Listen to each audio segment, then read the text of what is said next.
What is up? Today we are doing a tone test for Toneforge Menace. These two guitar tracks are Toneforge Menace and then some really basic EQ.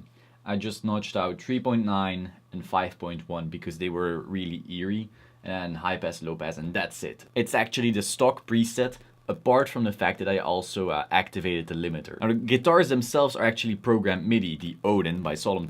And then for bass and drums, the thing is, this is actually made by a good friend of mine, Lukas Jakowski, from Core Studios, so go check him out. I'll drop some links in the description. This track was made by him, and he made the drums and the bass. There's also next to no mastering chain with Steven's mastering hard preset, and then gain at around between 6 to 7. So no actual hard processing on the master, no hard processing on the guitars, just really clean. Let's hear what it sounds like.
Now, the full thing is on his SoundCloud, and of course there he has his own tone. I hope this tone test was interesting for you. If there's any other tone test you would like to see from any kind of other amp sim or profiler or whatever, just let me know and I'll try to see if I can make it happen. And as I said before, this guitar was actually fully MIDI programmed with the Odin. So if you're interested in programming some guitars from time to time, whether it's for composition or anything else, just go ahead and pick that up as well. Thank you very much. Ciao.